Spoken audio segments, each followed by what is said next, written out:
ओम कृष्णाय वासुदेवाय हरये परमात्मने प्रणतक्लेशनाशाय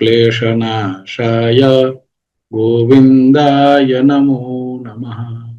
गुरुर्ब्रह्मा गुरुर्विष्णुः गुरुर्देवो महेश्वरः गुरुः साक्षात् परं ब्रह्म तस्मै श्री गुरवे नमः।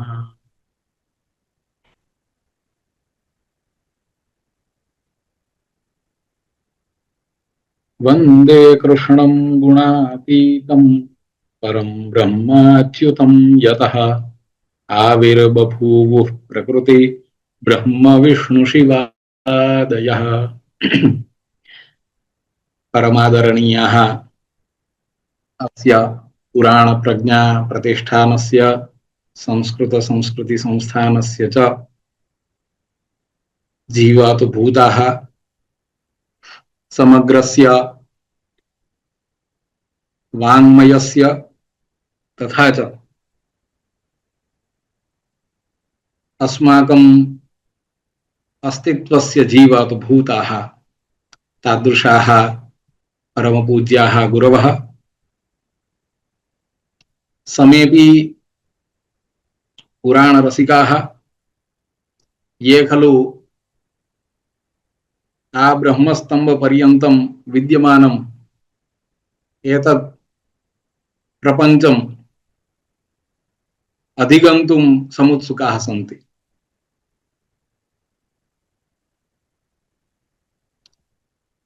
आभासीय माध्यमेन संयुक्ताः तथा च ये भविष्यत्कालेपि एतां यात्रां पुनर्वक्ष्यन्ति तेषां समेषां चरणवन्दनानि कृत्वा अद्य लब्धम् एतं पुण्यावसरं भगवती प्रसादाच्च लब्धम् एतत् सुकर्म किंचित् तेषामेव प्रेरणया तेषां पुरस्तात् समर्पयितुम् उत्सुकः।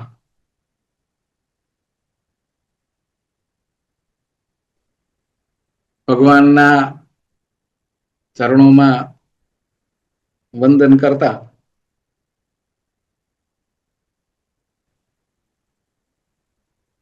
परम पूज्य आदरणीय गुरुजीए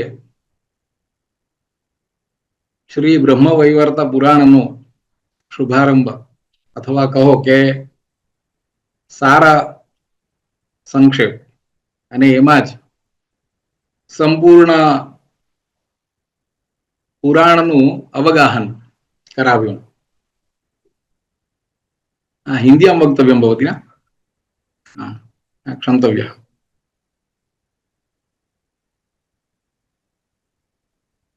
उसी से प्रेरणा पाते हुए वहां से जो प्रथमाध्याय में गुरुजी ने बीज वपन किया है उन्हीं को लव मात्र जो कि अंकुरण की चेष्टा है उसी प्रकार आगे बढ़ाते हैं। वस्तुतः प्रत्येक पुराण में सर्गादि पंचलक्षण तो विद्यमान होते ही हैं, तो यहां भी प्रथमाध्याय में जो कुछ एक बातें हमें प्राप्त हुई है उनमें से एकाध कि ये ब्रह्म वैवर्त पुराण ब्रह्म का विवर्त है, लेकिन यहां ब्रह्म का स्वरूप वो कृष्ण स्वरूप कहा गया है, जिनको अच्युत निराकार और शाश्वत स्वरूप में देखा गया है। इस पुराण में जो 4 खंड है उन 4 खंडों में ब्रह्मखंड, प्रकृति खंड, गणेश खंड और श्री कृष्ण जन्म खंड, ऐसे 4 खंड है। ब्रह्मखंड में कहते हैं कि सर्वबीजम परब्रह्म निरूपणम। प्रकृति खंड जो है उसके लिए कहा है देवी नाम चरितम शुभम। गणेश खंड में निगूढ़ निगूढ़ कवच स्तोत्र मंत्र तंत्र निरूपणम, और श्री कृष्ण जन्म खंड में भुवो भारावतरणम क्रीड़ा कौतुक मंगलम। इन सभी बातों को प्रथमाध्याय में ही तत्त श्लोकों में 47, 50, 55 और 57 में श्लोकों में कहा गया है। यहां पर जो ब्रह्म का विवर्त है, वो विवर्त यानी आत्म प्रकटन, नैकधा प्रकृति का संपोषण करते हुए आत्मविभूति से प्रपंच उत्पादन और साथ में परमेश्वर का एक स्वरूप, ऐसी प्रकृति के द्वारा समस्त लोगों का और स्वरूपों का प्रकटन, जो आज प्रकृति का स्वरूप नई कथा हमें प्रतीत हो रहा है, वो मायामयी प्रकृति, उसका भी यहां पर वर्णन दिया है। इसीलिए इसको ब्रह्म वैवर्त पुराण कहा है। इसकी उपदेश परंपरा भगवान कृष्ण ने ब्रह्मा जी को, ब्रह्मा जी ने धर्म को, धर्म ने नारायण को, नारायण ने नारद को, नारद ने व्यास जी को, व्यास जी ने सौती मुनि को, सौती मुनि ने शौनक आदि मुनियों को, और वहां से परंपरा प्राप्त करते हुए गुरु जी ने हमें, और आज वक्ता रूप में पूज्य गुरु जी के प्रेरणा प्रसाद से स्वयं को सुनाने का अवसर प्राप्त हो रहा है। हमारा आज का स्वाध्याय जो होगा वो द्वितीय अध्याय से शुरू करते हुए 10वें अध्याय तक का है। कुछ एक श्लोक संख्या जो इसमें देखी मैंने, तो दूसरे अध्याय में 27 श्लोक, तीसरे अध्याय में 87, चौथे अध्याय में 29, पांचवें में 75, छठे अध्याय में 72, सातवें अध्याय में 20, आठवें अध्याय में 68, नौवें अध्याय में 98 और 10वें अध्याय में चरमोत्कर्ष के रूप में 170 इतने श्लोक इसमें दिए हैं। मूलतः यदि प्रतिपाद्यमान विषय की बात करें तो वही सर्ग लीला और सांख्य दर्शन इसमें मूलतः दिखाई देते हैं। जैसे कि इस द्वितीय अध्याय का आरंभ जहां हो रहा है, वहां पर प्रथमाध्याय की समाप्ति के बाद द्वितीय अध्याय में शौनक आदि ऋषि, यहां शौनक मुनि स्वयं कहते हैं, किम पूर्वम श्रुतम सौते परमाद्भुत दर्शनम सर्वम कथय संव्यस्य ब्रह्मखंड मनोत्तमम। ये जो बात है वो पूर्व अनुसंधान से चली आ रही है कि मैंने परंपराया जो सुना था वो आपको बताया, तो उसी में अब नूतन क्या सुनना चाहते हैं उसके विषय में जब कहा, तो पहले शौनक मुनि ने कहा कि आपने वहां मुनियों से क्या सुना था वो आप बताइए।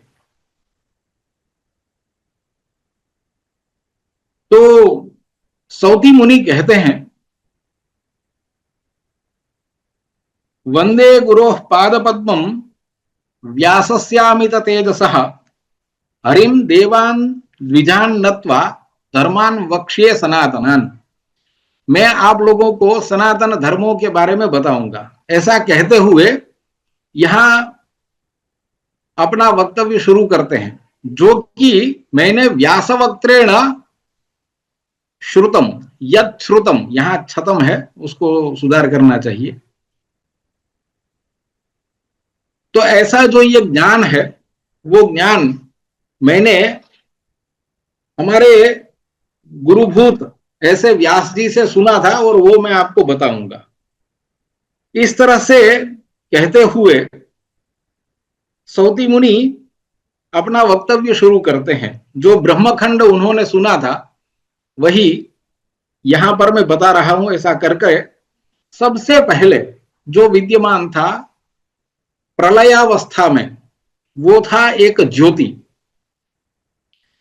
अब यहीं से यह पुराण अन्य पुराणों से भिन्न होना शुरू होता है, या कहिए कि वेद वाक्य से भी भिन्न होना शुरू होता है। जैसे कि प्रथम अध्याय में बताया था कि अपूर्वम, तो यह अपूर्व यहां से ही शुरू होता है।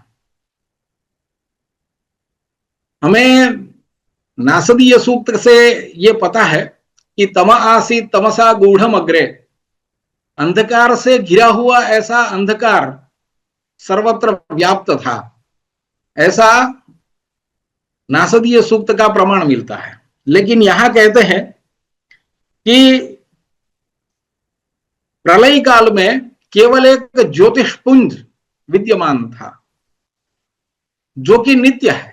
वो जो ज्योतिर्मंडल है वो नित्य है, और उसमें एक स्वेच्छामय रूपधारी सर्वव्यापी ऐसा परमात्मा का उज्जवल तेज विद्यमान है। यानी ज्योतिर्मंडल के परिवृत्त ऐसा एक तेजपुंज विद्यमान है जो कि भगवत स्वरूप है, परमात्मा तत्व है। उसके भीतर तीन लोक विद्यमान है। उसमें सर्वोपरि जो है वो गोलोक धाम है। ये जो गोलोक धाम है वो 3 कोटि योजन विस्तीर्ण है।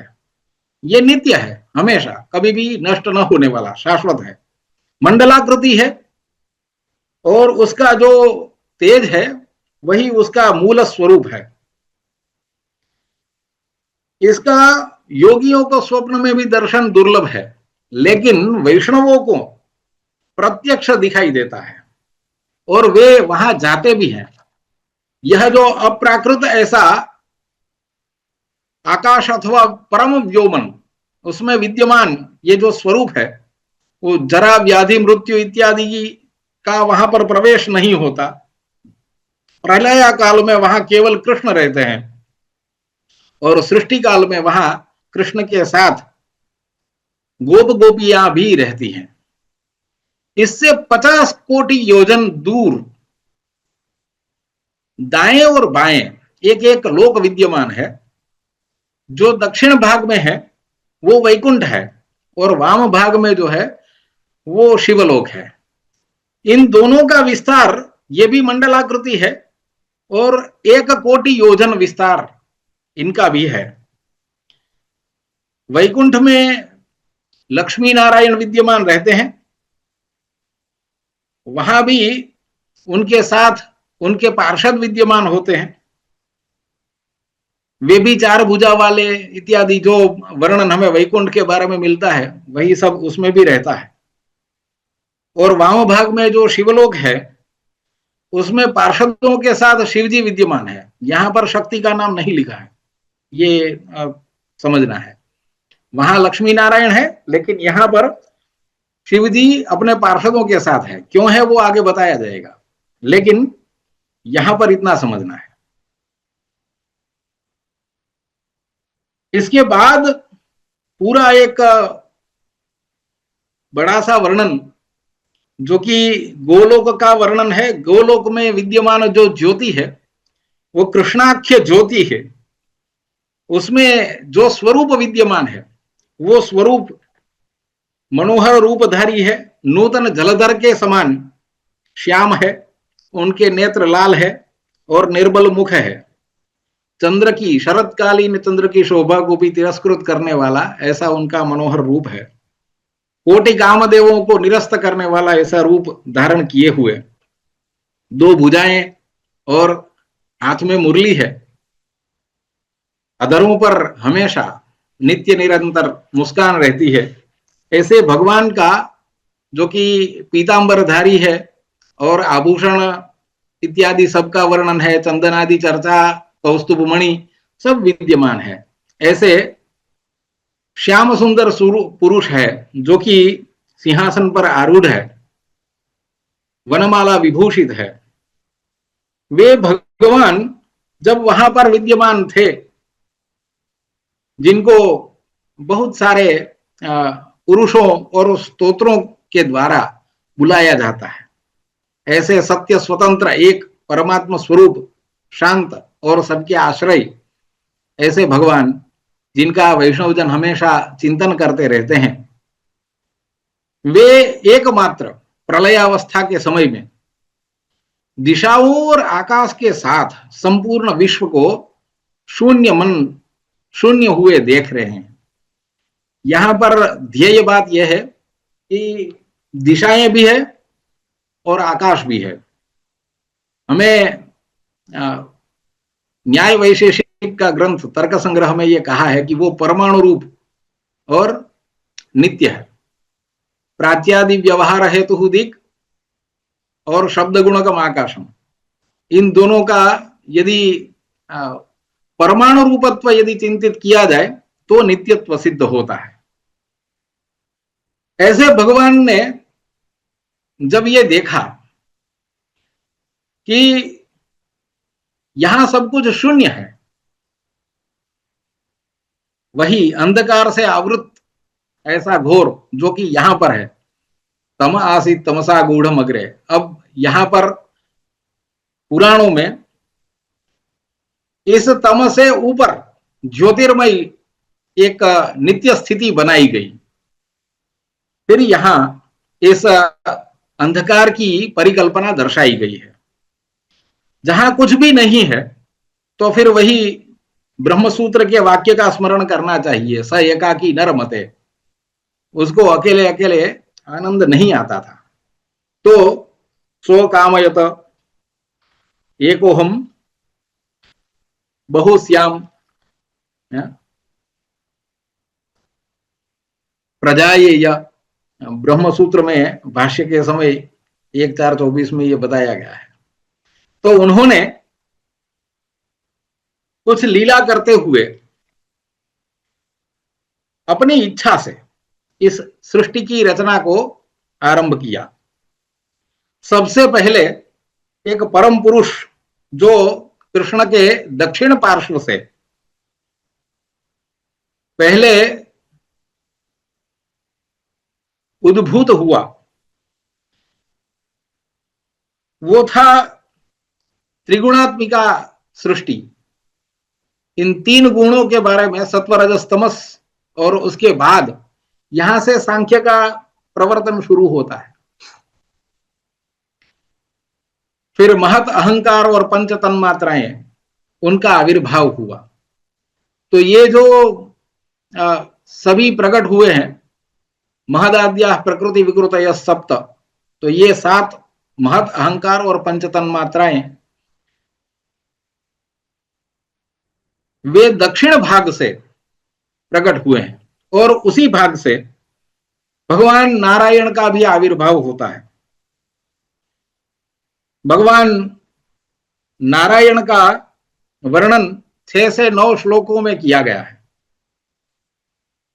फिर नारायण 10वें श्लोक से लेकर के 13वें श्लोक तक भगवान की स्तुति करते हैं, और 15वें श्लोक से 17वें श्लोक में इस स्तुति का फल भी बताया गया है। भगवान की इस स्तुति का जो आरंभ होता है उसे भी थोड़ा ध्यान दे दें। वरम वरेण्यम वरदम वराहम, वरम वरेण्यम वरदम वरार्हम वर कारणम, कारणम कारणानाम च कर्म तत्कर्म कारणम। यहां वकार से इस स्तुति का आरंभ होता है।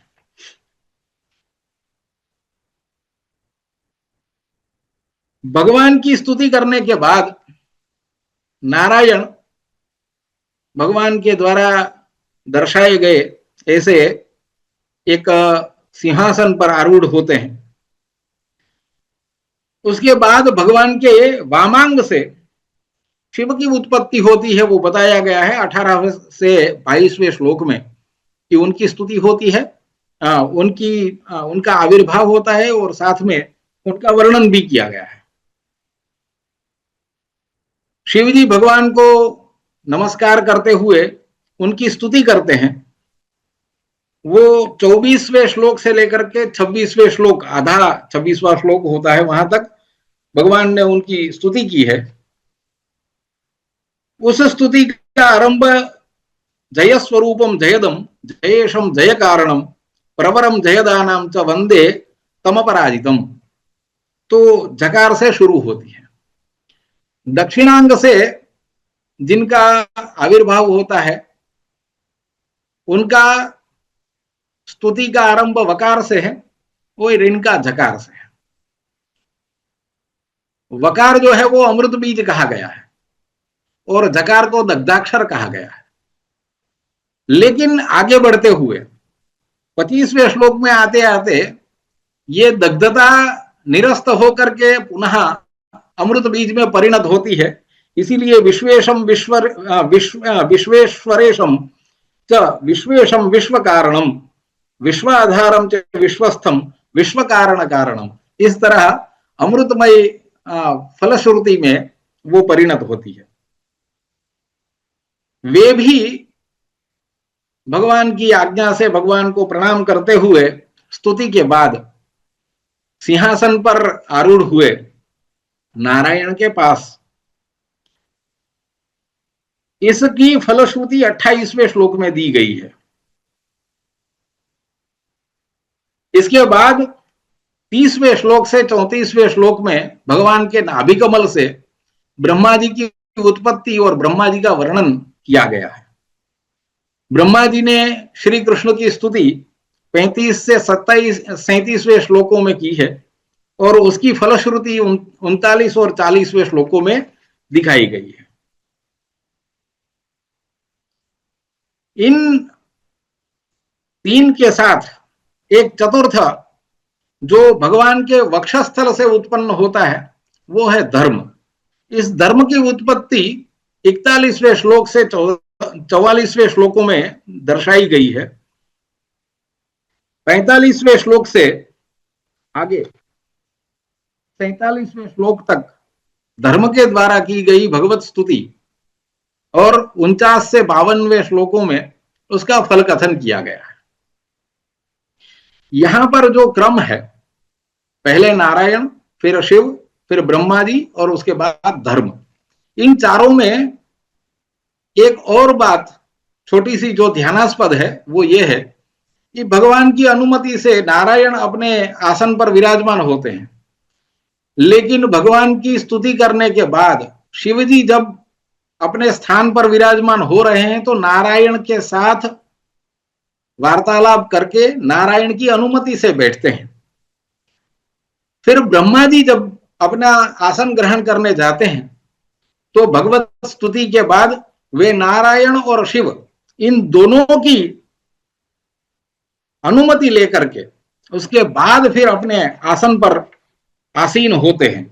यहां पर जिस तरह से दिखाया गया है 27वें श्लोक में नारायणम च संभाष्य, ये महादेव के विषय में। उसके बाद जहां पर ब्रह्मा जी आसनस्थ होने जाते हैं तो 38वें श्लोक में कहा है नारायणेशौ संभाष्य, और फिर आगे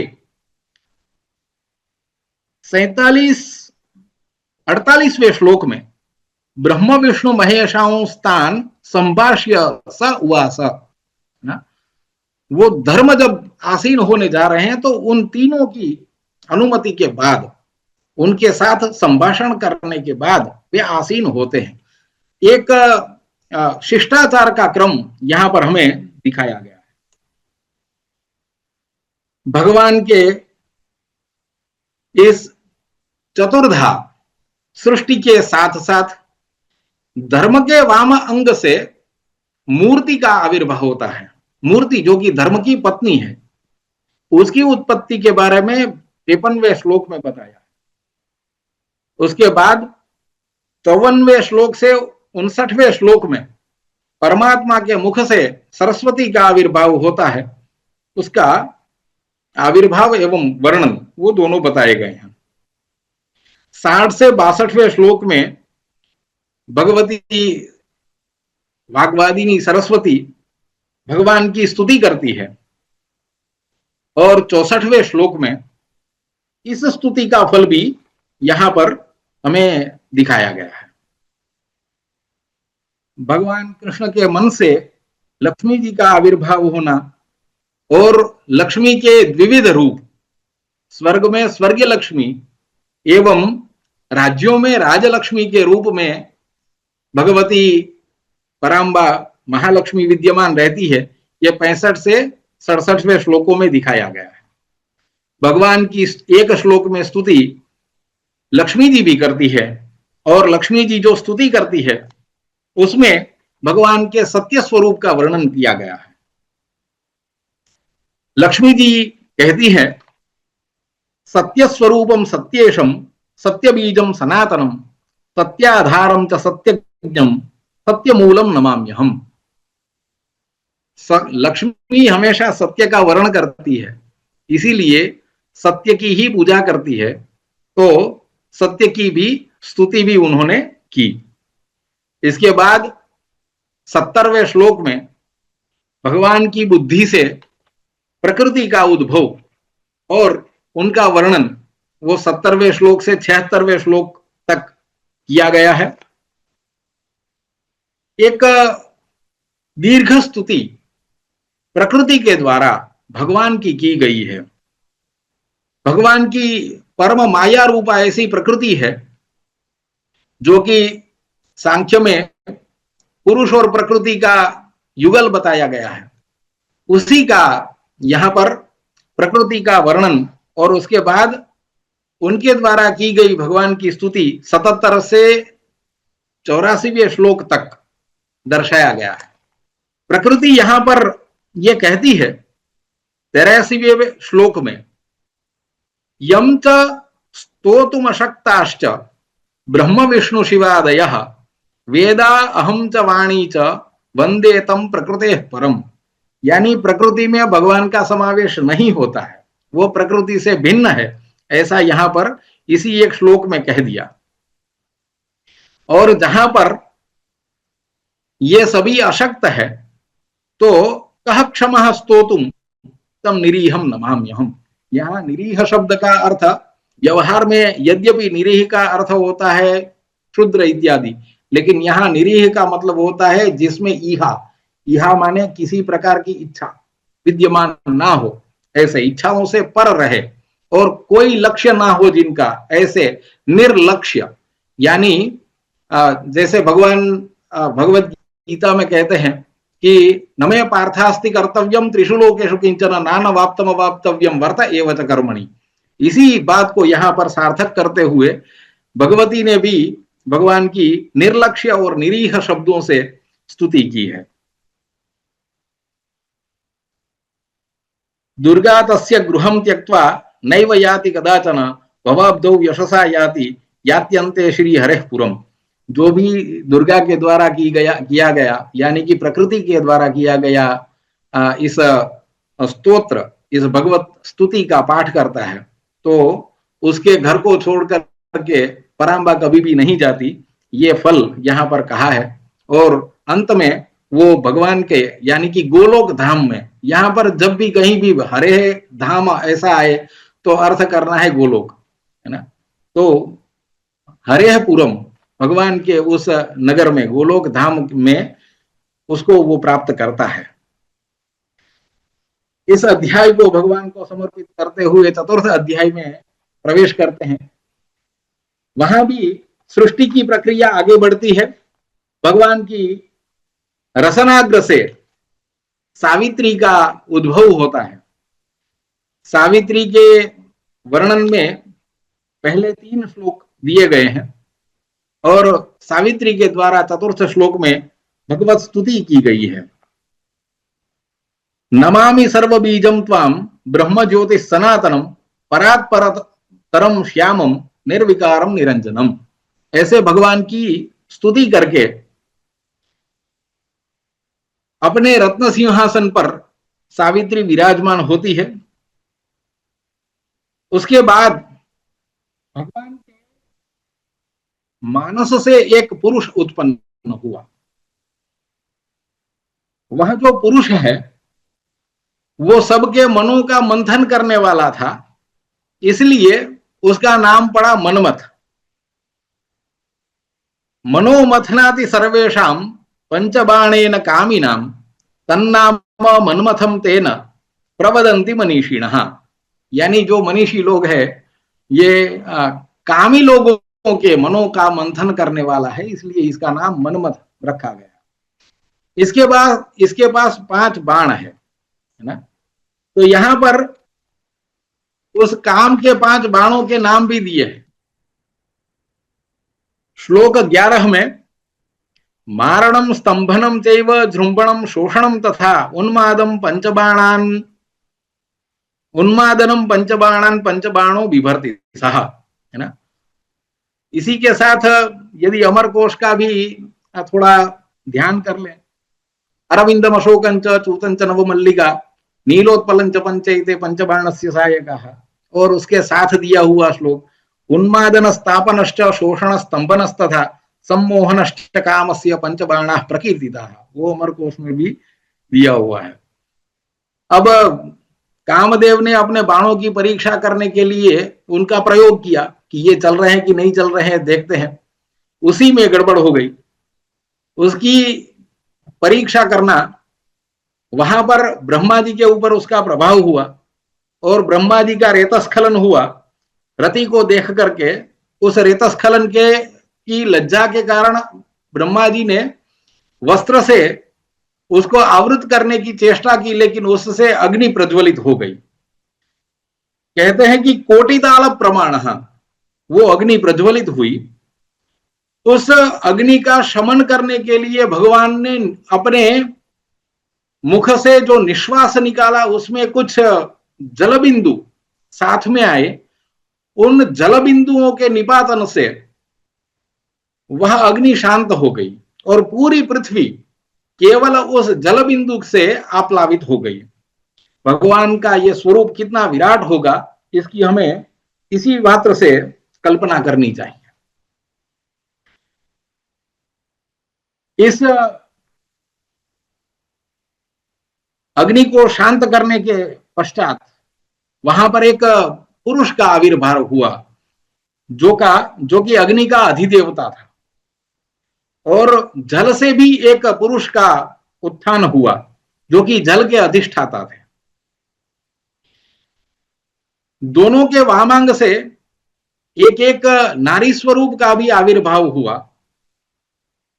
अग्नि का जो वामांग था उससे स्वाहा का, और वरुण के यानी जो जल के अधिष्ठाता थे वे वरुण थे, तो वरुण के वामांग से जिनका आविर्भाव हुआ वे वरुणानी कही गई। भगवान के निश्वास से जो वायु निकला था उस वायु से पवन का आविर्भाव हुआ, और पवन के वामांग से एक कन्या जो प्रकट हुई उसको वायवी कहते हैं। भगवान का शुक्र भी काम प्रभाव से जल में गिरा था। उससे 1 सहस्र वर्ष के बाद एक अंड के रूप में वो प्रकट हुआ। उसी से विराट पुरुष की उत्पत्ति कही जाती है, जो कि समस्त विश्व का आधार है।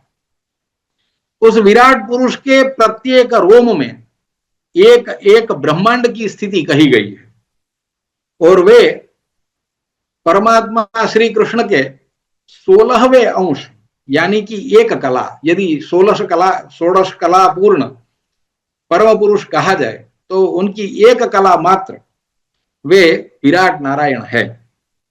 उन्हीं को महाविष्णु के रूप में हमें जानना चाहिए। वे महाविष्णु जब शयन कर रहे थे प्रलयावस्था के समय में, महारणव में शयन कर रहे थे, तब उनकी के कर्णमल से दो दैत्य प्रकट हुए, जो कि बहुत प्रसिद्ध मधुकैटभ नाम के दो दैत्य थे। उनको अपने जगन स्थल पर रख करके नारायण ने उनका शिरच्छेद किया। इन दोनों असुरों का जो मेद था उसी से व्याप्त हुई उसे मेदिनी कहते हैं, और वही समस्त भूत मात्र का, प्राणी मात्र का आधार बनी ऐसी वसुंधरा भी कही जाती है। पंचमाध्याय में भगवान के काल स्वरूप का वर्णन करते हुए कुछ बातें कही है। शौनक पूछते हैं कि गोप और गोपी ये गोलोक में क्या नित्य है कि ये कपोल कल्पनाएं हैं? गोप गोपियो गोलोके किम नित्या किन्नु कल्पिता, ये केवल कल्पना मात्र है ना। इस संशय का भेद करते हुए आप हमें कुछ बताएं। इस प्रश्न के उत्तर में सौती मुनि कहते हैं कि जब समग्र सृष्टि जलमग्न थी और भगवान ने सर्जन लीला से जो सर्वप्रथम रचना आरंभ की, उसको मैंने आदि कल्प के रूप में आप लोगों को बताया। उसी को ब्रह्म कल्प कहते हैं। वस्तुतः 3 कल्प है जिनको महाकल्प कहना चाहिए। ये 3 कल्प में प्रथम कल्प जो है वो ब्रह्म कल्प, दूसरा वाराह और तीसरा पाद्म।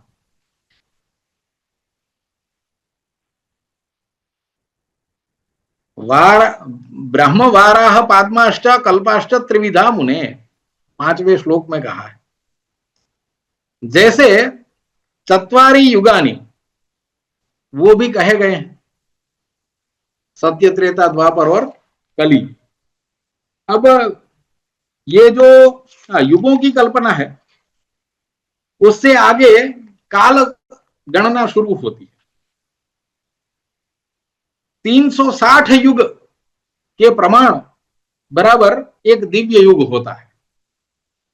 71 दिव्य युग के बराबर एक मनवंतर होता है, और 14 मनवंतर बराबर ब्रह्मा का एक दिन। ऐसे 360 ब्रह्म दिन माने एक ब्रह्म वर्ष होता है। ब्रह्मा जी की आयु 160 साल की कही गई है।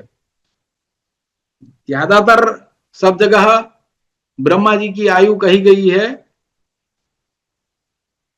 शतायुर ब्रह्मणो आयु, शतम वर्षाणी। यहां 108 साल कही गई है।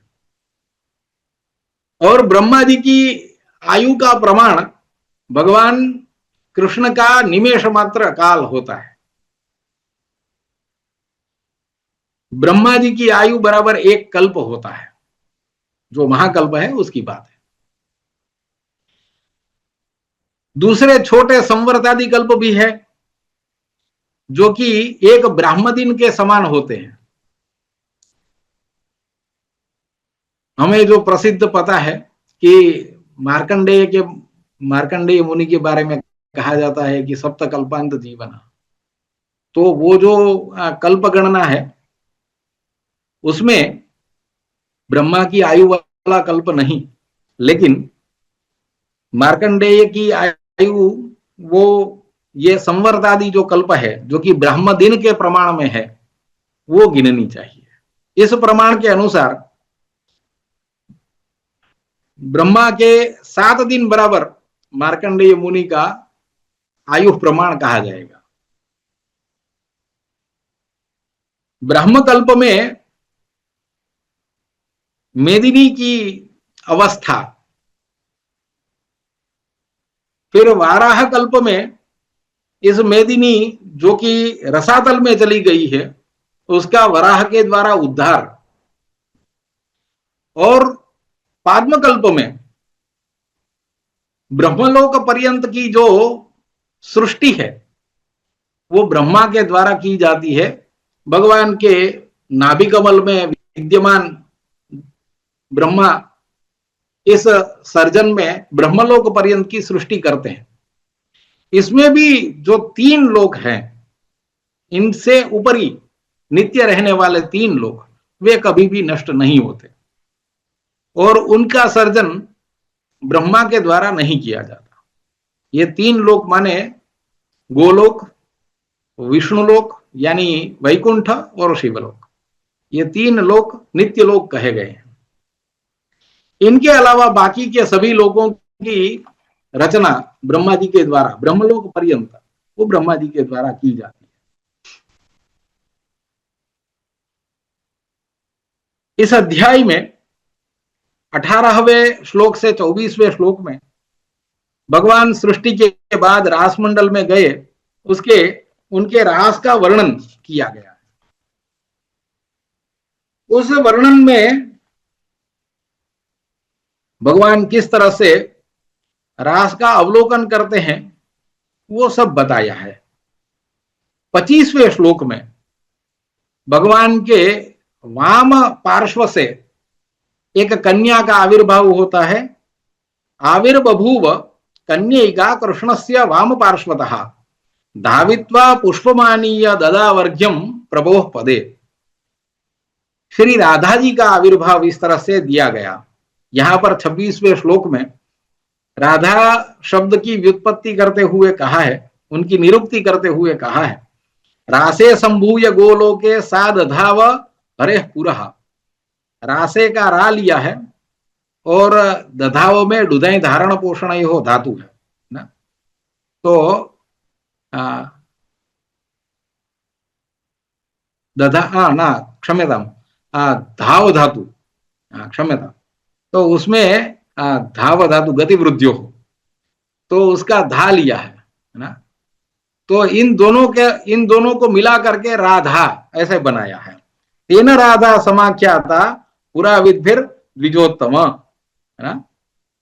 वो भगवान की प्राणाधिष्ठातृ देवी सा कृष्णस्य परमात्मनः आविर्बभूव प्राणेभ्यः प्राणेभ्यो भी गरीयसी। वो भगवान को अति प्रिय है, प्राणों से भी ज्यादा प्रिय है। उसके बाद 28वें श्लोक से शुरू करते हुए 38वें श्लोक तक राधा का वर्णन किया है। फिर 41वें श्लोक में यह बताया है कि राधा के रोमकूप से गोपांगनाओं का सर्जन होता है। वे उन्हीं के समान गोपांगनाएं सभी उन्हीं के समान वयोवस्था रूप थी। लक्ष कोटि प्रमाण गोपांगनाएं उद्भूत हुई। वैसे ही 43वें श्लोक में भगवान कृष्ण के रोमकूप से गोपगण का आविर्भाव होता है और वे 30 कोटि कहे गए हैं। कृष्ण के रोमकूपों से गायें, बलिवर्द, सुरभि, वत्स, कामधेनु इत्यादि भी प्रकट हुए। ये 44 और 45वें श्लोकों में बताया गया है। इन्हीं में से एक बलिवर्द भगवान ने शिव को दे दिया, जो कि नंदी कहा जाता है, उनकी सवारी के रूप में है। 48वें श्लोक में भगवान के चरणों के नखत छिद्रों से हंस पंक्ति उत्पन्न हुई, उसके बारे में बताया है, जिनमें से एक राजहंस को भगवान ने ब्रह्मा जी को अर्पित किया।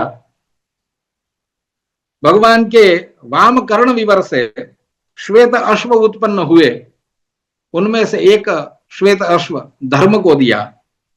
भगवान के दक्षिण कर्ण विवर से सिंह पंक्ति उद्भूत हुई, जिनमें से एक सिंह वो प्रकृति को दिया।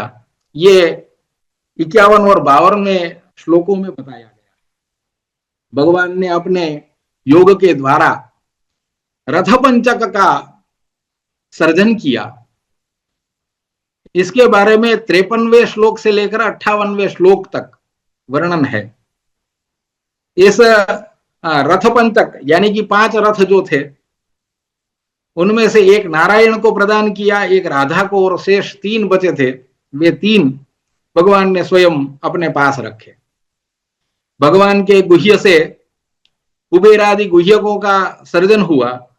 ये बात 60वें और 61वें श्लोकों में बताई है। कुबेर के वामांग से मनोरमा का सर्जन हुआ। मनोरमा जो कि कुबेर की पत्नी है, वो 62वें श्लोक में बताया है। गुह्य भाग से ही भूत प्रेत पिशाच कुष्मांड राक्षस वेताल आदि गणों का सर्जन हुआ, वो 63वें श्लोक में बताया है। और भगवान श्री कृष्ण के मुख से पार्षदों का जन्म हुआ। ये जो भूत प्रेत आदि उत्पन्न हुए थे उनको भगवान ने शिव को अर्पण किया, और जो पार्षद उत्पन्न हुए थे वे सभी नारायण को दिए।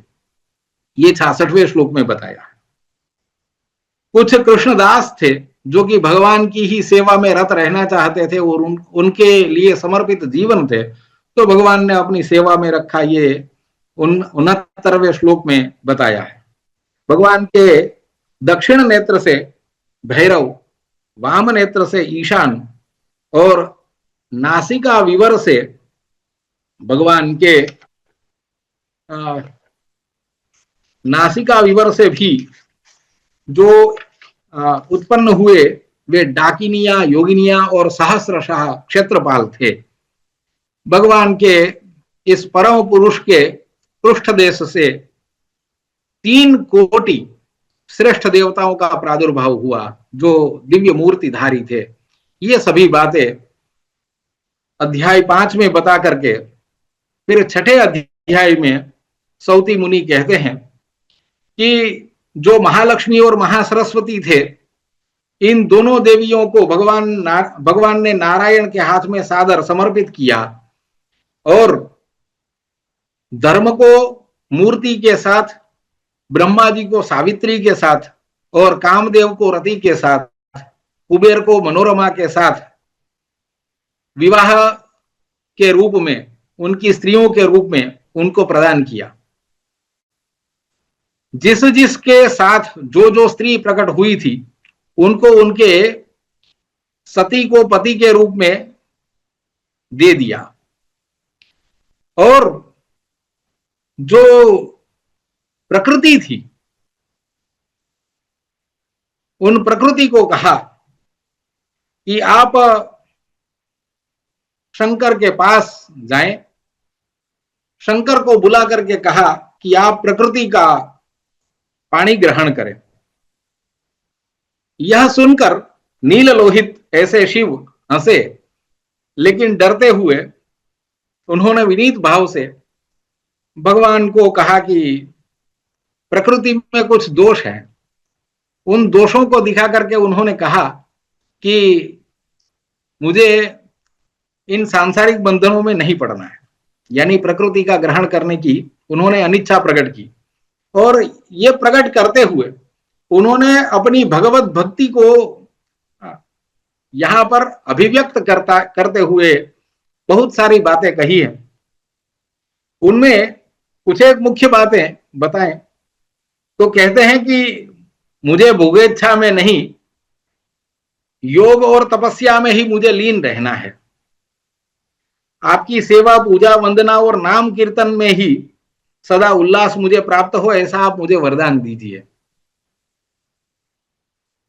नवदा भक्ति का वरदान मांगते हुए उन्होंने कहा कि हे ईश्वर, आपके नाम और गुणों का स्मरण, कीर्तन, श्रवण, जप, आपके मनोहर रूप का ध्यान, आपके चरण कमलों की सेवा, आपकी वंदना, आपके प्रति आत्मसमर्पण, नित्य आपके नैवेद्य का प्रसाद का भोजन, है ना, ये जो नवदा है, नवदा भक्ति है, वो मुझे प्रदान कीजिए। और 6 प्रकार की मुक्ति जो कि 17वें श्लोक में बताई है ना, सार्ष्टि, सालोक्य, सारूप्य, सामीप्य, साम्य, लीनता इत्यादि, है ना। तो मुक्त पुरुष की कामना यही होती है कि ये षड्विधा मुक्ति प्राप्त हो। 18वें श्लोक से लेकर के 19वें श्लोक के बाद तक 18 सिद्धियों की बात कही है, यानी कि 20वें श्लोक का आधा वहां तक जाना है ना। तो 18 प्रकार की सिद्धियां, हम अष्टदा सिद्धियों को तो जानते हैं, वो अणिमा, लघिमा, वो 8 सिद्धियां पहले ही बता दी, लेकिन उसके बाद की भी और 10 है, वे सभी यहां पर बताई और कहा कि ये 18 सिद्धियां जो मानी गई है उनकी भी मुझे अभीप्सा नहीं है, और जो वांछनीय पदार्थ है उनके बारे में 20वें श्लोक के उत्तरार्ध से लेकर के 24वें श्लोक तक बताया है। उन सभी को वांछनीय जो पद है, वे सभी कहते हैं कि भगवान की भक्ति की 16वीं कला के बराबर भी नहीं है। तो ये कुछ भी मुझे नहीं चाहिए, मुझे केवल आपकी भक्ति प्रदान कीजिए और वही वरदान दीजिए।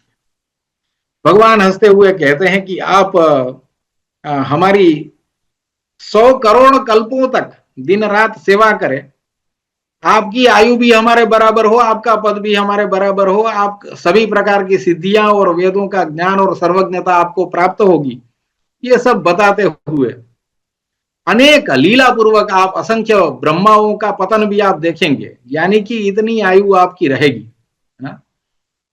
वो तेज ज्ञान अवस्था यश पराक्रम इत्यादि सब में हमारे बराबर हमारे समान हो जाओ, ऐसा भगवान ने वरदान दे दिया। और साथ में ये भी कह दिया कि त्वत्परो नास्ति में प्रेयांस्त्वं मदीयात्मनः परः ये त्वां निंदन्ति पापिष्ठा ज्ञानहीना विचेतनाः पच्यन्ते कालसूत्रेण यावत् चंद्र दिवाकरो। जो भी हम दोनों में भेद देखेगा, भेद दृष्टि करेगा, वे सभी, और आपकी जो निंदा करेगा, है ना, वे सभी कालसूत्र नामक जो नरक है उसमें यावत् चंद्र दिवाकरो रहेंगे। शिवजी को वरदान देते हुए भगवान ने कहा कि 100 कोटि कल्प के बाद आप शिवा का ग्रहण करेंगे, प्रकृति का ग्रहण करेंगे, और उसके बाद प्रकृति का ग्रहण करके दिव्य वर्ष सहस्र तक महान सुख और श्रृंगार रस का आस्वादन करेंगे। उनको भगवान को एक बात बताते हुए यह भी कहा कि ये जो दार संयोग है उसमें आपने जो दुख बताए हैं, वो दुख सती स्त्री हो तो उसके साथ नहीं होता, उल्टा स्त्री के साथ ही स्वामी को दुख प्राप्त होता है। इसके बारे में इसमें थोड़े विस्तार से बताया है। उसके बाद भगवान ने शिवलिंग लिंग के स्थापन और उनके पूजन का महान फल बताते हुए कहा है कि महादेव महादेव महादेव महादेवेति वादिनः पश्चाद्यामी महात्रस्तो नाम श्रवण लोभतः। भगवान कहते हैं कि जो महादेव महादेव महादेव बोलते हैं उनके पीछे पीछे मैं चलता रहता हूं, है ना, और इस नाम श्रवण के लोभ से ही मैं उसके पीछे पीछे रहता हूं। शिव शब्द का उच्चारण, ये श्रावण महीना है तो थोड़ा भगवान शिव का भी संकीर्तन कर लेना चाहिए। तो कोटि जन्मों के उपार्जित जो पाप है उनसे मुक्त होकर के वो मोक्ष को प्राप्त कर लेता है। शिव शब्द का अर्थ होता है कल्याण, और कल्याण शब्द जो है वो मुक्ति का भी वाचक है। शिव उच्चारण से मोक्ष या कल्याण की प्राप्ति होती है, इसलिए महादेव को शिव कहा गया है। यतस्तत् प्रभवेत् तेन स शिवः परिकीर्तितः, शिवम कल्याण वचनम कल्याणम मुक्तिवाचिकम यतस्तत् प्रभवेत् तेन स शिवः परिकीर्तितः। तो भगवान इस तरह से शिव के बारे में थोड़ा कहते हुए यहां पर और भी बताया है कि शिकार पाप नाशक अर्थ में है और वकार जो है वो मोक्षदायक अर्थ में है। इसीलिए महादेव है वे मनुष्यों के पापहंता और मोक्षदाता है, इसीलिए वे शिव है। जिनकी वाणी में शिव मंगलमय नाम विद्यमान है उसके करोड़ों जन्मों के पाप निश्चय ही नष्ट हो जाते हैं। इस तरह कहते हुए भगवान ने उन्हें कल्प वृक्ष मंत्र और मृत्युंजय तत्व ज्ञान इन दोनों को प्रदान किया। बाद में दुर्गा से कहा कि आप भगवान का यानी शिव का सान्निध्य वो 100 कोटि कल्प के बाद प्राप्त कर पाएंगी और समस्त दैत्यों का संहार करने वाली होने से आप सदा सर्वत्र पूजित रहेंगी। मेरी आज्ञा से शिव रचित नाना प्रकार के तंत्रों द्वारा तुम्हारी पूजा की जाएगी और मैं स्तोत्र और कवच उसका विधान करूंगा।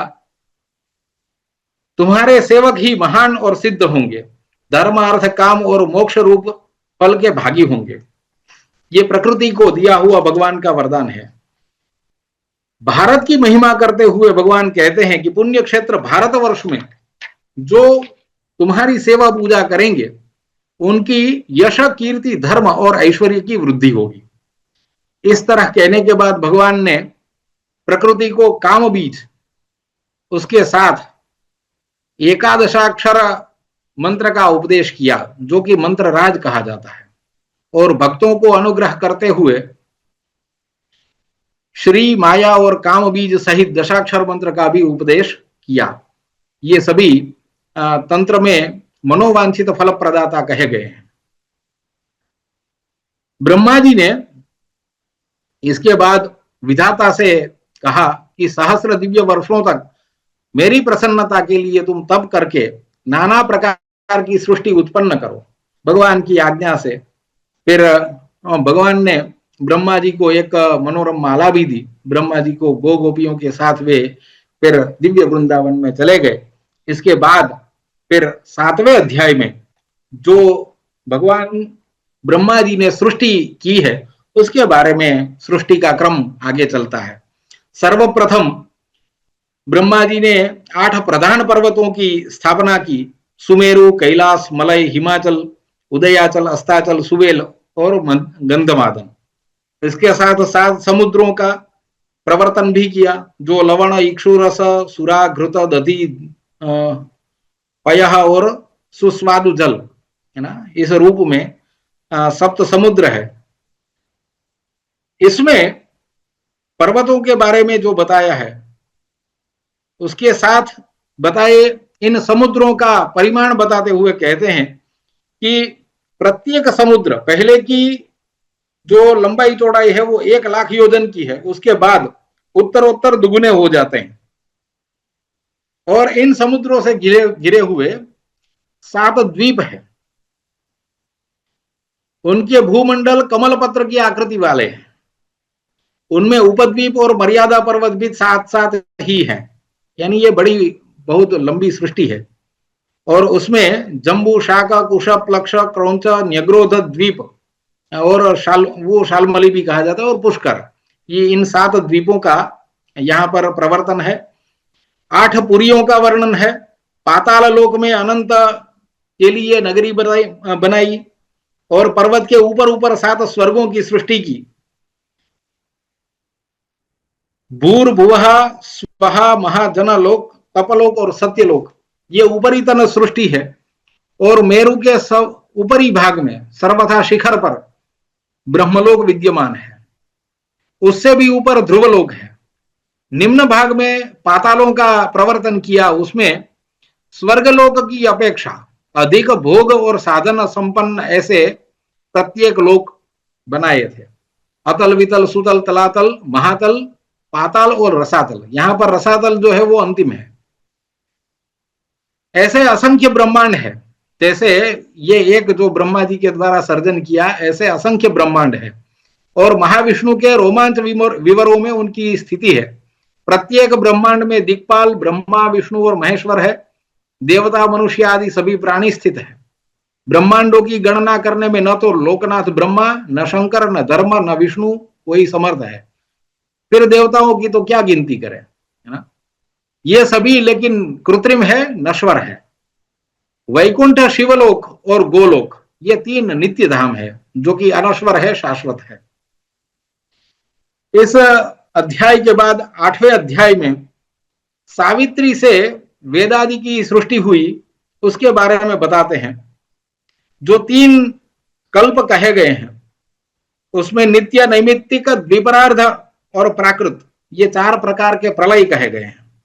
इन कल्पों और प्रलयों के तथा काल, मृत्यु, कन्या एवं समस्त व्याधिगणों को उत्पन्न करके सावित्री ने उनको स्तनपान कराया। ब्रह्मा जी के पृष्ठदेश से अधर्म को उत्पन्न हुआ। अधर्म की पत्नी वाम भाग से उत्पन्न हुई, वो है अलक्ष्मी। ब्रह्मा जी के नाभि देश से विश्वकर्मा उत्पन्न हुए। उनके साथ 8 महावसुओं की भी उत्पत्ति हुई। विधाता के मन से 4 कुमार आविर्भूत हुए जिनके नाम थे सनक, सनंदन, सनातन और सनत कुमार। ब्रह्मा जी के मुख से एक कांतिमान ऐसा कुमार उत्पन्न हुआ जो दिव्य रूपधारी था। उसके साथ उसकी पत्नी भी थी जो क्षत्रियों का बीज स्वरूप था। वे थे स्वयंभुव मनु, और उनकी जो स्त्री थी वे थी शतरूपा। शतरूपा लक्ष्मी की कला स्वरूपा भी थी। भगवान ब्रह्मा जी ने इनको सृष्टि करने के लिए प्रेरणा की, लेकिन ये जो चार अल्पायु वाले और पूर्वेशाम भी पूर्वजा है, ऐसा श्रीमद् भागवत जी कहते हैं, ऐसे ये जो चार कुमार थे उन्होंने कृष्ण परायण होने के कारण सृष्टि प्रक्रिया में सहयोग देने के लिए मना कर दिया। इससे विधाता को बड़ा कोप आया। कोपासक्त ब्रह्मा के ललाट से 11 रुद्र उत्पन्न हुए। उसमें से एक जो है वे रुद्र जो सर्वथा संहारकारी है, ऐसे कालाग्नि रुद्र, वे ही केवल तामस तमोगुणी कहे गए हैं। अन्य सभी वे सात्विक है। ब्रह्मा स्वयं राजस है, शिव और विष्णु ये दोनों सात्विक है। गोलोकनाथ श्री कृष्ण जो है वे निर्गुण निराकार है, प्रकृति से भी परे हैं। इसलिए जो अज्ञानी और मूर्ख होते हैं वे ही शिव को तमोगुणी कहते हैं। वे शुद्ध सत्व स्वरूप निर्मल और वैष्णवों में अग्रगण्य है शिव जी। जो 11 रुद्र उत्पन्न हुए उनके नाम मतिमान, भीषण, भयंकर, ऋतुध्वज, ऊर्ध्वकेश, पिंगलाक्ष, रुचि, शुचि और कालाग्नि रुद्र है। इनमें कालाग्नि रुद्र जो है वे एक ही तमोगुणी है। हाँ। ब्रह्मा जी के दाएं कान से पुलस्त्य, बाएं कान से पुलह, दाहिने नेत्र से अत्रि, वाम नेत्र से क्रतु, ये सभी ऋषिगण जो है वो मानस पुत्र है, वे सभी प्रकट हुए। इनके बारे में यहां पर बताया है। इन सभी पुत्रों को, इनमें नारद भी है। हाँ? भगवान के ब्रह्मा के कंठ देश से नारद का आविर्भाव यहां पर बताया गया है। तो सबको भगवान ने सृष्टि की आज्ञा दी। तब नारद जी ने कहा कि आप भेदभाव करते हैं। आपने पूर्व में जो उत्पन्न हुए हैं ऐसे हमारे हमसे बड़े 4 लोगों को तब करने के लिए और विवाह से मुक्ति तब करने के लिए अनुमति दे दी, तो हमको क्यों संसार बंधन में डाल रहे हो? आपको ऐसे भेदभाव नहीं करना चाहिए, है ना। तो भगवान ब्रह्मा जी उनसे अप्रसन्न हो गए और ब्रह्मा जी ने उनको, नारद जी को शाप दे दिया। यहां पर एक बहुत बड़ा वर्णन है जहां पर संसार का निस्सारत्व बताया गया है।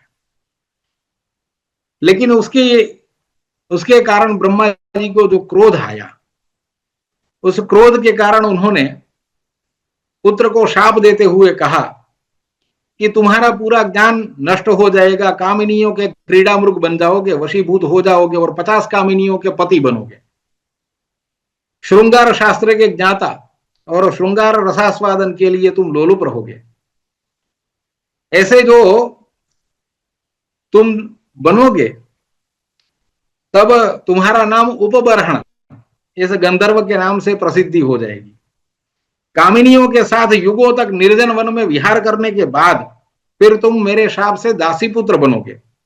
उसके बाद वैष्णवों के संसर्ग से और उनकी जूठन खाने से, उनका उच्छिष्ट खाने के बाद तुम कृष्ण कृपा प्राप्त करके मेरे पुत्र के रूप में प्रतिष्ठित हो जाओगे।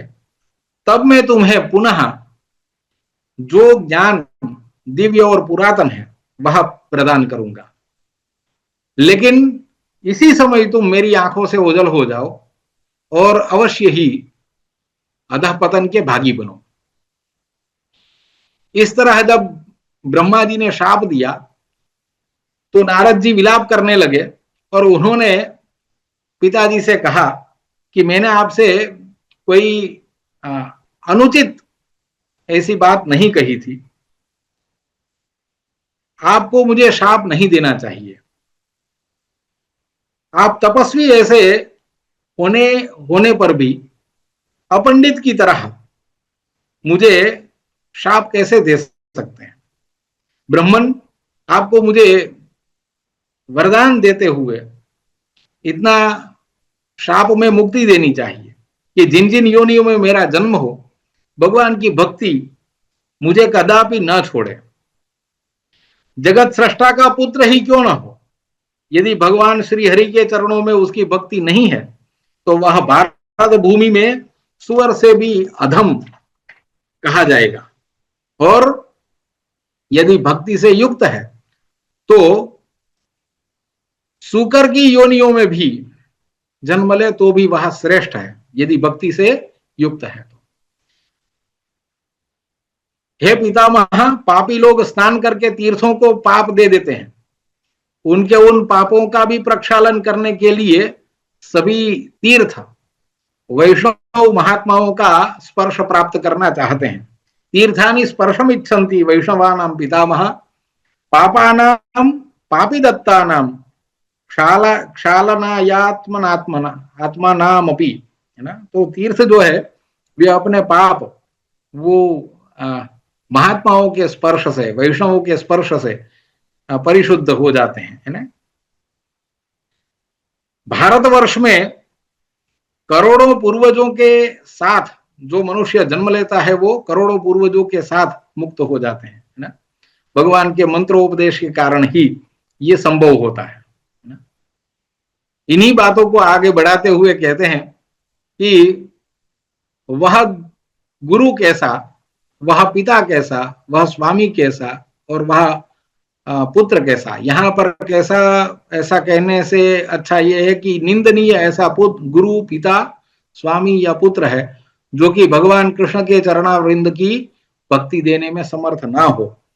सकिम गुरु सकिम तातः सकिम स्वामी सकिम सुतः यह श्री कृष्ण पदाम्बोजे भक्तिम दातु मनीश्वर, है ना। इतना कहने के बाद नारद जी कहते हैं कि हे चतुरानन, आपने मुझे शाप दिया है जो अनपराध होने के बाद भी आपने दिया है, इसके बदले में मैं भी आपको शाप देता हूं, प्रतिशाप, कि मेरे शाप से संपूर्ण लोकों में कवच, स्तोत्र और पूजा सहित आपका मंत्र वो भी लुप्त हो जाए और 3 कल्प तक तीनों लोकों में आप अपूज्य बने रहें। 3 कल्प बीत जाने पर आप पूजनियों के भी पूजनीय होंगे, लेकिन इस समय आपका यज्ञ भाग बंद हो जाए, आपका पूजन भी ना हो और केवल एक ही बात रहे कि आप देवता आदि के वंदनीय बने रहें। ब्रह्मा जी संतप्त हृदय से सभा में सुस्थिर भाव से बैठे रहे और है शौनक जी, पिताजी के दिए हुए शाप के ही कारण नारद जी उपब्रह्मण नामक गंधर्व बने, उसके बाद फिर दासी पुत्र हुए और बाद में फिर वे पिता से ज्ञान प्राप्त करके देवर्षि नारद कहे गए। इनके बारे में कहीं आगे और विस्तार से वर्णन आएगा। आगे के अध्याय में, 9वें अध्याय में, ये 9वां और 10वां ये थोड़े बड़े हैं, लेकिन इसमें ब्रह्मा जी ने अपने सभी पुत्रों को इस घटना के बाद बाकी जो शेष बचे थे उन सभी पुत्रों को सृष्टि के कार्य में जोड़ा। मरीचि के मन से कश्यप का प्रादुर्भाव हुआ, अत्रि के नेत्र मल से क्षीर सागर में चंद्रमा प्रकट हुए। पुराणों में पुराण भेद से कथा भेद होती है, तो अत्रि और अनसुईया से चंद्र का आविर्भाव हमने सुना है। यहां पर अत्रि के नेत्रमल से यानी कि अनसुईया की उपस्थिति चंद्र की उत्पत्ति में कारणभूत नहीं बनती, इस तरह से यहां पर बताया है। प्रचेता के मन से भी गौतम का प्रागट्य हुआ। पुलस्त्य के मानस पुत्र के रूप में मैत्रावरुण हुए। मनु और शतरूपा के गर्भ से, देखिए यहां तक की जो सृष्टि थी उसमें आविर्भाव होना, प्रागट्य होना, यही बात थी। मनु और शतरूपा की मैथुनी सृष्टि है, तो शतरूपा के गर्भ से 3 कन्याओं का जन्म होता है, जिसमें आकुति, देवहूति और प्रसूति है। 2 पुत्र भी हुए, प्रियव्रत और उत्तानपाद। उत्तानपाद के पुत्र ध्रुव हुए। मनु ने आकुति का विवाह प्रजापति रुचि के साथ, प्रसूति का विवाह दक्ष के साथ और देवहूति का कर्दम ऋषि के साथ किया, जिनसे भगवान कपिल का प्रादुर्भाव हुआ था। प्रसूति के गर्भ से 60 कन्याओं का जन्म हुआ था। उन 60 कन्याओं का विवाह क्रमशः 8 कन्याओं को धर्म के साथ विवाह कर दिया, 11 कन्याओं का विवाह 11 रुद्रों के साथ और 1 कन्या उसको सती को प्रदान किया, सती को शिव को प्रदान किया। 13 कन्याएं कश्यप को दी और 27 कन्याएं चंद्र को प्रदान की। धर्म की जो पत्नियां हैं वे सभी गुणात्मिका है। शांति, पुष्टि, धृति, तुष्टि, क्षमा, श्रद्धा, मति और स्मृति। शांति का पुत्र संतोष है, पुष्टि का महान, धृति का धैर्य, तुष्टि के 2 पुत्र हैं, हर्ष और दर्प, क्षमा का सहिष्णु, श्रद्धा का धार्मिक, मति का ज्ञान, स्मृति का जाति स्मरण। धर्म की जो प्रथम पत्नी मूर्ति थी उससे नर नारायण का प्रागट्य हुआ। नर नारायण धर्म के संतान के रूप में है। रुद्र की पत्नियां कला, कलावती, काष्ठा, कालिका, कलह प्रिया, कंदली, भीषणा, रासना, प्रमोचा, भूषणा और शुकी। इनके बहुत से पुत्र हुए, वे सभी शिव पार्षद कहे जाते हैं।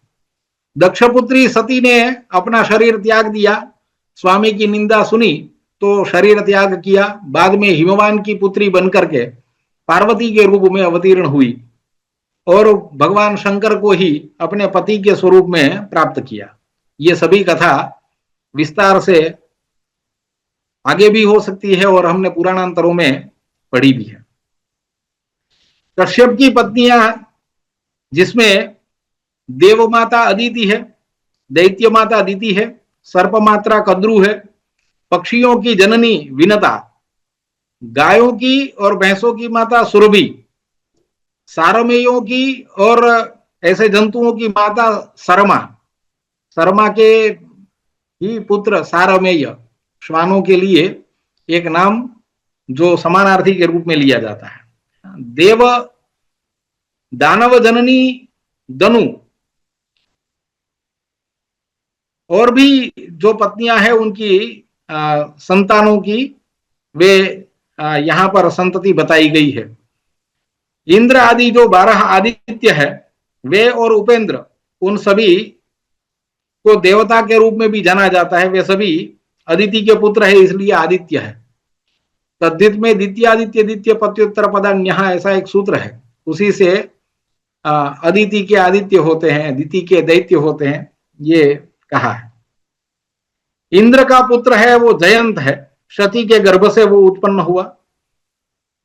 आदित्य की पत्नी और विश्वकर्मा की पुत्री ऐसी सवर्णा, उसके गर्भ से शनि और यम की उत्पत्ति कही गई है। और एक पुत्री कालिंदी, वो भी है। उपेंद्र के वीर्य और पृथ्वी के गर्भ से मंगल की उत्पत्ति कही गई है। यानी हम जिन्हें वामन के रूप में जानते हैं वे उपेंद्र और पृथ्वी, उनके द्वारा मंगल का प्रादुर्भाव कहा गया है। मंगल की पत्नी का नाम मेधा है, उसका पुत्र घंटेश्वर कहा गया है। वो विष्णु के समान तेजस्वी है और व्रणदाता कहा गया है। दिति के हिरण्यकशिपु और हिरण्याक्ष, सिंहिका वाली एक कन्या, उसका पुत्र सैंहिकेय यानी राहु। सिंहिका का ही दूसरा नाम निरुति भी है, इसीलिए राहु को नैऋत भी कहा जाता है। निरुति राक्षसादि पहा कहते हैं, वस्तुतः कहना चाहिए राक्षसादि पहा, ऐसा कहना चाहिए, है ना। हिरण्यकशिपु के पुत्र प्रहलाद हुए जो वैष्णवों में अग्रगण्य है। उसके पुत्र विरोचन, उनके फिर राजा बलि और उनके बाणासुर हुए। कद्रु का वंश है, उसमें अनंत, वासुकी, कालीय, धनंजय, कर्कोटक, तक्षक आदि सभी सर्पगण है। इनको कद्रु ने जन्म दिया। ये सभी प्रमुख सर्प जातियां हैं। लक्ष्मी के अंश से मनसा देवी जो कद्रु की कन्या है वो उत्पन्न हुई। उसी का दूसरा नाम जरत्कारु है। उन्हीं का पति, उनके पति जो थे वो मुनिवर जरत्कारु थे। वो नारायण की कला से उत्पन्न हुए थे। विष्णु तुल्य तेजस्वी आस्तिक मुनि जो है वे मनसा देवी के पुत्र हैं। इन सब का नाम ग्रहण करने से मनुष्यों का नागों का भय दूर होता है। इसी का प्रसिद्ध श्लोक भी है, वो भी यहां पर दिया है। विनता के जो दो पुत्र हुए, अरुण और गरुड़, फिर सारी पक्षी जातियां भी उन्हीं से आगे बढ़ी। गाय, बैल, भैंसे ये सभी सुरभि की श्रेष्ठ संतानें हैं। सरमा के सारमेय, दनु के दानव, ऐसे ये सभी कश्यप का वंश है। यानी जो पूरा जगत आज प्राणी सृष्टि से विद्यमान है, भरा हुआ है, वो कश्यप की संतानें हैं। फिर चंद्र का आख्यान आगे बढ़ाते हैं और कहते हैं कि चंद्र की जो 27 पत्नियां थी वे सभी नक्षत्रों के नाम अश्विनी, भरणी आदि। इसमें कहते हैं कि रोहिणी के प्रति चंद्र का विशेष प्रणय था और बाकी पत्नियों की अवहेलना करते थे। इसी से दुखी होकर सभी पुत्रियों ने दक्ष को इसकी फरियाद कर दी, दुख सुनाया, तो दक्ष ने शाप दिया क्षय रोग होने का।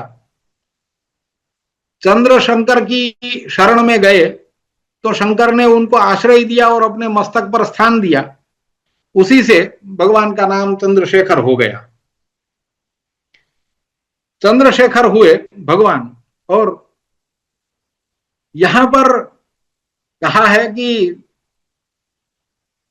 भगवान ने चंद्र को रोग मुक्त कर दिया, शाप मुक्त और रोग मुक्त कर दिया।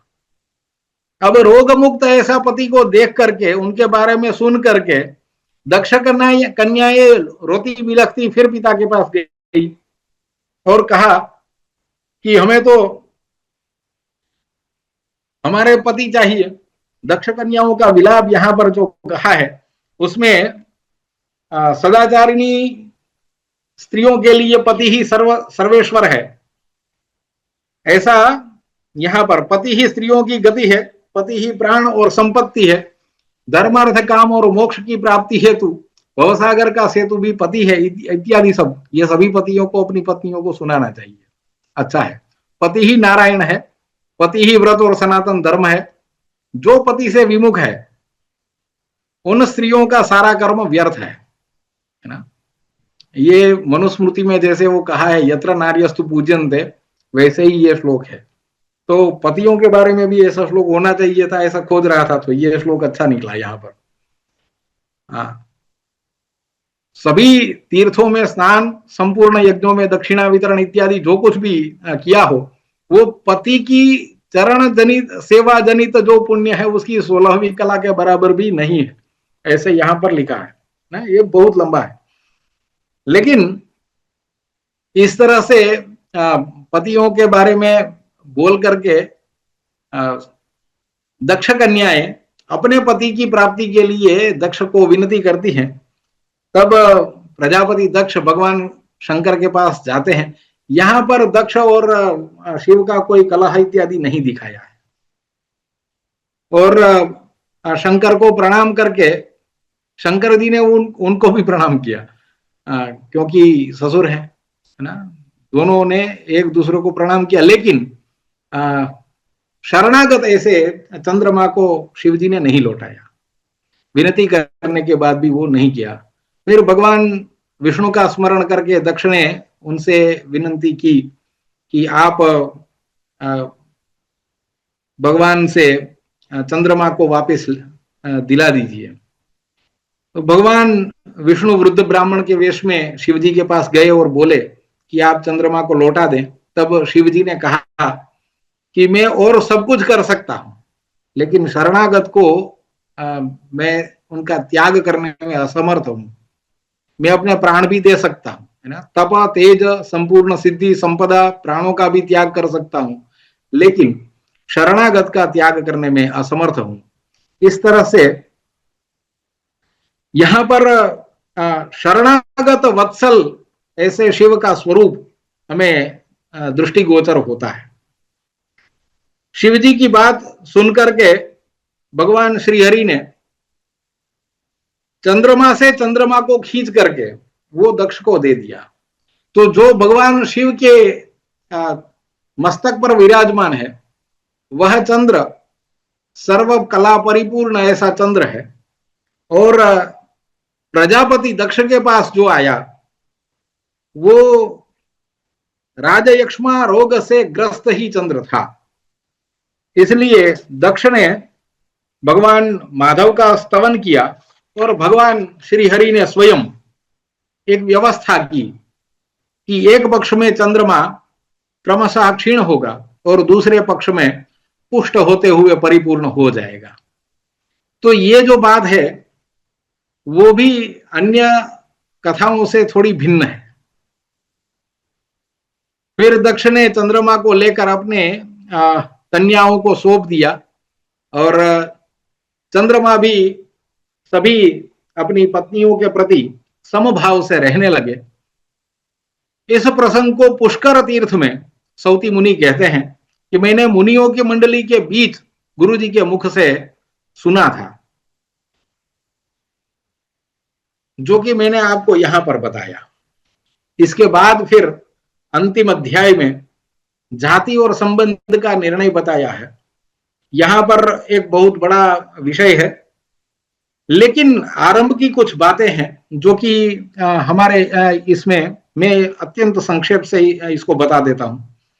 यहां पर जातियों की उत्पत्ति में सभी जो विविध मुनि श्रेष्ठों की उत्पत्ति इत्यादि, ब्राह्मणादि वर्णों की उत्पत्ति और अनेकानेक वर्ण संकर जातियों के बारे में बताते हुए एक बात और बताई कि अश्विनी कुमार के द्वारा ब्राह्मणी के गर्भ से पुत्र की उत्पत्ति हुई। अब जो ब्राह्मणी थी उसके पति ने उसका त्याग कर दिया, तो दुखी ब्राह्मणी पुत्र समेत उसका त्याग किया था। तो दुखी जो ब्राह्मणी थी उसने अपना योग से देह त्याग किया और वो गोदावरी नदी बन गई। सूर्य के पुत्र ऐसे जो अश्विनी कुमार थे उन्होंने अपने पुत्र को चिकित्सा शास्त्र, शिल्प और मंत्र पढ़ाए, लेकिन वह जो ब्राह्मण था वो नक्षत्रों की गणना करने और वेतन लेने के में वैदिक धर्म से भ्रष्ट हो गया और गणक बन गया। गणक माने क्लार्क। उस लोभी ब्राह्मण ने ग्रहण के समय में भी मृतकों के दान लेने के समय शूद्रों से भी अग्रदान ग्रहण किया, इसलिए उसका नाम पड़ गया अग्रदानी।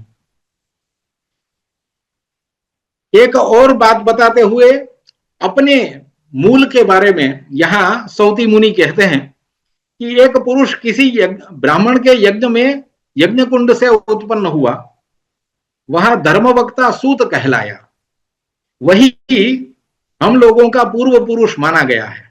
कृपा निदान ब्रह्मा जी ने उसे पुराण पढ़ाया। इस प्रकार यज्ञ कुंड से उत्पन्न सूत पुराणों का वक्ता हुआ और सूत के वीर्य से और वैश्या के गर्भ से एक पुरुष की उत्पत्ति हुई जो अत्यंत वक्ता था। उसी को लोगों ने भट्ट या भाट इस नाम से पुकारना शुरू किया। वह सभी के लिए स्तुति पाठ करता था, इसीलिए उसको भाट कहा गया। ऐसी और भी बहुत सारी जातियां हैं जिनके निर्णय के विषय में कुछ बातें बताई है।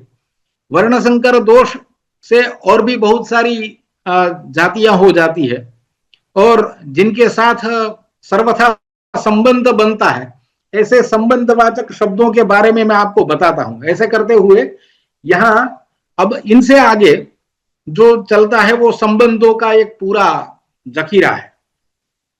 संबंधों के नामवाचक शब्द आपको जानने हैं तो यहां से आगे वो सब बताए गए हैं। पिता, तात, जनक इत्यादि सब, अम्बा, माता, जननी, प्रसू ना, माता के लिए, फिर पितामह के बारे में, फिर प्रपितामह के बारे में, यहां तक के जो है वो सभी कुटुंबीजन है वो सगोत्र कहे जाते हैं। उनके बाद फिर माता के पिता प्रमाता माता महा प्रमाता महा वृद्ध प्रमाता महा, फिर पिता की माता को पितामही प्रपितामही वृद्ध प्रपितामही इत्यादि, ये सभी संबंधवाचक शब्दों के बारे में विस्तार से बताया है। यहाँ जो एक बात प्रसिद्ध है और यहाँ पर भी जानने को मिली, वो ज्यादा कहना उचित मानता हूं। ससुर को जन्मदाता पिता के तुल्य मानना चाहिए, ऐसा यहां पर भी लिखा है। और जो प्रसिद्ध श्लोक है, वो श्लोक यहां पर शब्द भेद से वही है। अन्नदाता, भय से रक्षा करने वाला, पति पत्नी का पिता, विद्यादाता और जन्मदाता, ये 5 मनुष्यों के पिता है। और अन्नदाता की पत्नी, बहन, गुरु पत्नी, माता, सौतेली माँ, बेटी, बहू, नानी, दादी, सास, माता की बहन, पिता की बहन, चाची और मामी, ये 14 माताएं हैं। तो शब्दों के और संबंधों के परिमाणों को यहां पर किस तरह से संजो करके हमें दिया गया है, वो भी थोड़ा देखने जैसा है। इसके आगे भी और सभी संबंध दिए गए हैं। गुरुपुत्र और भाई, इनको पोष्य एवं परम बांधव कहा गया है। गुरुपुत्री और बहन को भी पोष्या और मातृतुल्या कहा गया है। जिसके साथ बंधुत्व, भाई सा व्यवहार हो, उसे मित्र कहते हैं। आज मित्र दिन भी है, तो आधुनिक परंपरा में है तो मित्र दिन है। तो मित्र दिन के बारे में कुछ एक यहाँ अंत में कहना है, जो इस अध्याय का भी अंतिम भाग है। तो कहते हैं कि जिसके साथ बंधुत्व का व्यवहार हो, उसे मित्र कहते हैं। जो सुख देने वाला हो, उसे मित्र जानना चाहिए। दैववश कभी बांधव भी दुख देने वाला हो जाता है, और जिससे कोई भी संबंध नहीं है, वह भी सुखदायक बन जाता है। इसीलिए इस भूतल पर मनुष्यों के विद्या जनित, योनि जनित, प्रीति जनित, ये 3 प्रकार के संबंध कहे गए हैं। मित्रता के संबंध को प्रीति जनित संबंध जानना चाहिए। वह संबंध परम दुर्लभ है, पुराण भी कहते हैं। मित्र की माता और मित्र की पत्नी, ये माता के तुल्य है, इसमें कोई संशय नहीं है। मित्र के भाई और पिता मनुष्यों के लिए चाचा और ताऊ के समान आदरणीय है। इस तरह इन 10वें अध्याय तक में, अंत में मित्रता को समर्पित करते हुए आज के इस परम पावन दिन और प्रभु कृपा से लब्ध अवसर को परमात्मा एवं गुरु और आप सबके हृदय में विराजमान परमात्मा तत्व को और आप सबके चरणों में समर्पित करते हुए वाणी को विराम देता हूं। हरि ओम।